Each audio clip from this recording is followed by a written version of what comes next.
So this video is kind of like a second version of a video that I've already filmed because I wanted to give a second go at drawing ducks because I felt like the first time that I did it, I just didn't do it justice. So you'll see these paper clips at the top of the pages, and that's because I just ripped the page from the back of the sketchbook and then like pinned it over top of the ducks so that I wouldn't have to look at them and I could just do these new ducks that are way better. So, if you're new around here and that sounds like something that you would enjoy watching me do, my name is Rory Fluent, but feel free to call me Rory. Then feel free to stick around, suss out the vibe. I really like to create dope art content and create hopefully a chill atmosphere. And if you're not new around here, hi, hello, how are you? I am super pumped to get into this video and talk about the improvements that I made to these ducks. You can see that I have the video going like crazy fast, and that's because this entire process honestly took like a really long time and a lot of thinking and processing and understanding what was going on to, I don't know, draw the ducks a little bit better because I was really not feeling the way that the duck spread turned out the first time that I did it. I just, I don't know, I didn't love how I painted them specifically. Like the sketches themselves were totally fine and I was really happy with them. But when it came to like the painting process, I feel like I definitely, I don't know, I messed that up a little bit. And so I wanted to take what I had learned and continue on and see if I can draw these ducks a little bit better. And I definitely think I did. I still don't know that I love them, but you know, it was a good try, I guess. You can see here in the video, I'm trying to draw a hand, the same kind of hand that I had in the original sketchbook spread. And I was just like, you know what? Maybe we should leave well enough alone because I could not get it to work. So I completely scratched the idea of trying to redraw that exact pose of the ducks. And I had been scrolling on Pinterest and looking at like these crows, and I was like, you know what? Let's just draw some derpy crows because I really don't feel like filling the second spread up with more ducks.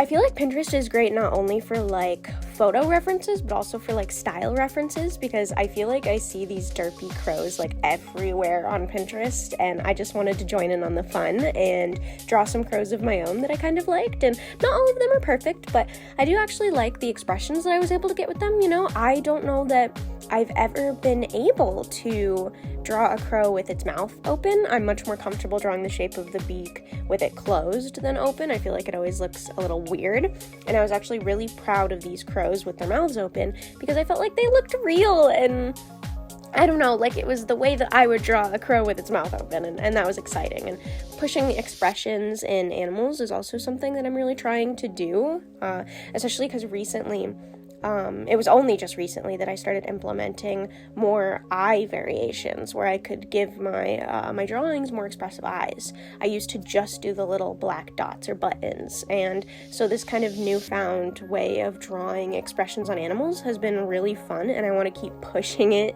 and pushing the oddness and the, I don't know, the goofiness of the way that I'm drawing and painting expressions. I was really just trying to draw things that I thought would make me giggle or potentially make other people giggle, because I don't know, it's never fun when you have to redraw something that you've already drawn, or I shouldn't say never, but especially when it was like a failure, I was kind of like, I don't really want to draw more ducks, but I feel like I owe it to myself to draw better ducks. And then I gave up on the second spread and was like, no, I'm drawing crows. I'm drawing something else. And I was trying to think about something that would thematically fit with the ducks, and also like maybe I could carry colors across them. Obviously crows are like black, but I was thinking that I would use like a really deep dark blue color like Sodalite Genuine or St. Petersburg White Knights Natural Black, and I do believe I used the latter one, and paint the bird spread, the crow spread with that color, and then tie that color into the ducks with the shadows. What I really did wrong, I believe, in the first spread is that I just over-rendered the ducks. Like, I'm drawing white ducks here, or at least those were the references that I was using, so, like, I'm trying to just insinuate a little bit of color and not make it so egregious and so obvious that they are over-rendered. They also don't have, like, a ton of texture, so a lot of it was down to the line work and really subtle shading and implementation, of color, I felt, anyways. So that's what I was kind of trying to focus on as I took what I learned from the last spread and applied it to this duck spread. Sometimes I feel like I'm reinvigorated when I go at something again, and I feel like that's normally when I've maybe taken a couple days to draw other things, but I almost like immediately went back at this spread and was like, nope, those ducks cannot sit in my sketchbook. They need to be covered and taken care of, and upon doing that, I realized that I wasn't super into drawing the ducks again, which is obviously why I have the crows. And so I was really trying to pick things that I would, or I should say poses and expressions on the ducks that I would actually like. And I was referencing the spread that I did. I don't think I'll have posted that video when I post this one, but I did a spread that I was just really happy with the overall design and composition of the spread, and so I was kind of taking that into account in this spread and trying to apply that and just give that, concept of making a sketchbook spread a little bit more like a composition a go for, these ducks and crows, because I wasn't super into drawing what I was drawing, and so I figured might as well experiment with something that I'm trying to push also right now. So not only the expressions on the animals' faces, but also compositionally trying to make the spread consist of more elements than just doodles, to have lined things that are only lines and no paint in them, and to have words and letters and typography, and to have expressive typography, and to have, I don't think I do it in this spread, but something I've been doing lately is filling up the page in the negative space with brush strokes, just really loose, almost impressionistic brush strokes. And when doing that, I find that the spreads end up looking cluttered in a way that is really satisfying to me. I feel like the last coffee bean is the queen of just really interesting, densely packed sketchbook spreads, and I've always wanted to do that, and it's never come naturally. So I'm just trying to find my own way to kind of get that dense, packed feel, and this spread is definitely not the best that I've done, but it was a go at it, and then I've certainly improved, and the way that I'm doing sketchbook spreads currently, which is a week or two past when I started this one, I'm really happy with, and I'm really excited by, and I'm having a good time overall in this sketchbook, because here in a couple videos I go through a pretty intense style change, and it's actually been really fun to figure out that I like to paint a little bit more loosely than how I was trying to go at it, and how I'm even going about painting in this spread. And you guys will get to see that transformation here.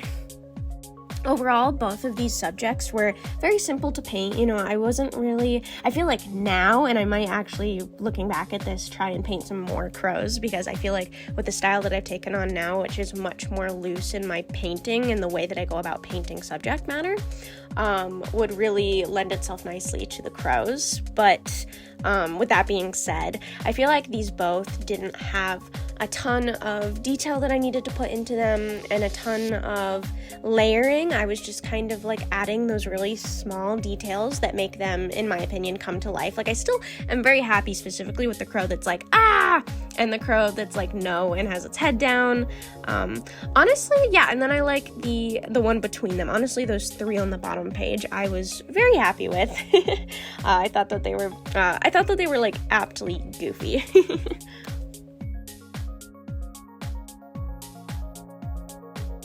But I realized the way that I'm painting currently in this spread, which is different than how I'm painting now, as I've mentioned, really was very simple And these two subjects, the crows and the ducks, were something that I didn't need to over render. And again, I feel like the way that I'm going about painting at the moment would actually lend itself much better to these two subjects because it is looser, and I'm using more like flat square brushes that give off a more like feathery texture when you layer them and dry brush them, and I feel like this spread could really use that. But obviously I don't really love to take spreads that I've already done and, I don't know, touch them up, especially if my style's changing, because this is like the best way to show my progression and show my growth in a sketchbook. So I'm not going to go back and touch them, but I might do another spread of at least crows, because looking back on these, I really like the way they turned out. And on top of that, I feel like I could do them even better now. The ducks, overall, I was actually really happy with just about all of them. You know, the 3 tiny ones are just like little doodles, and the 3 big ones end up, I don't know, feeling very much like a better version of what I drew the first time, which was really exciting, especially that one on the bottom that's has the word oof behind it. I feel like that one in particular was I don't know, it was definitely the one that came the most naturally to me, and the one that, looking back at it, I'm the most happy with overall. But again, I still feel like I could do the ducks better now that I'm painting the way that I am currently. Per usual, I'm going about this the same. I sketch, and then I overlay that sketch with a colored pencil that is similar in color to the color scheme that I'm hoping to use. And then I take a colored pencil, overlay it on top of the watercolor that I've painted, do little details with watercolor, little details with colored pencil, little details with Copic marker, and then I go in and I line the whole thing with a ballpoint pen, though currently I no longer use the ballpoint pen. I use Tombow brush markers because I've been implementing more gouache and more really heavier, dense washes of color, and the ballpoint pen just wasn't lining the way that I wanted it to. It felt like the way that I was painting needed a thicker line if I wanted to continue doing line work, and personally I love line work. I feel like it's like that final addition that everything needs to come together and finally look the way that I want it to. Every time I put line work down, I'm like, yes, this is instantly better than it was 2 seconds ago.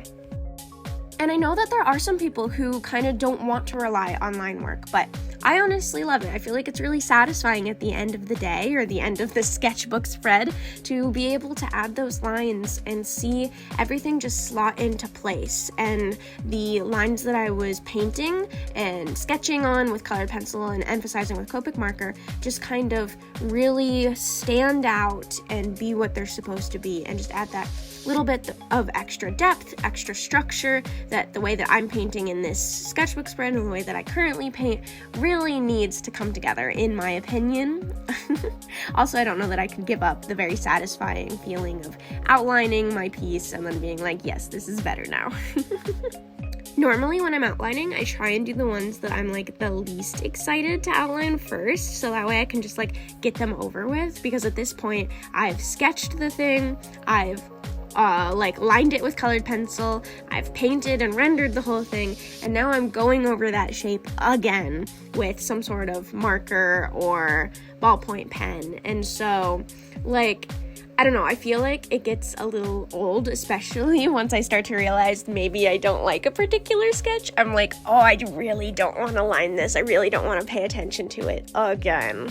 But here I am, just flipping the sketchbook over from the crows to the ducks and lining each page separately, because it was a lot easier to keep in frame and just a lot easier for me personally to line the sketches because it's a spiral bound notebook, and so no matter what, at some point my hand would hit these spirals if I didn't do that. I'm going in, adding little details and final touches just to, I don't know, make them look like finished doodles, finished little sketches. And with that, honestly, I close out the video. You know, I'm done. I closed the spread. I'm completely done with it. And so, I mean, yeah, you know, it's a sketchbook spread. Not the best, but I do like some of the crows and a couple of the ducks, and so that's still totally a win.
If you haven't noticed, I'm obviously trying something a little different with my thumbnails. I'm trying to add like more color because I'm noticing that like my first couple videos got a handful of views, nothing crazy, but a handful of views. And then my current videos are getting absolutely none. And so I'm experimenting with my thumbnails and trying to really figure out like, I don't know. I feel like everyone talks about how important they are. So I'm just trying to figure out if, I don't know, there's a thumbnail that's going to catch people's eye a little bit better. So if you happen to notice that my thumbnails are evolving, it's because I'm learning as I video and as I film and edit and make these for, honestly, at this point, nobody, but hopefully eventually somebody will enjoy the content and consistently watch, and that somebody will lead to more people who like my personality and like my art style and want to support me, which is what I'm really excited for, is kind of like getting that community and showing people that I am growing in my art and being around people who want to see me grow in my art. That sounds just like super sick and super awesome. And it's what I'm the most excited to be a part of, hopefully. Hopefully I get the chance to be a part of something like that. So, hopefully you guys decide to stick around, and I'll talk to you in the next video. Bye!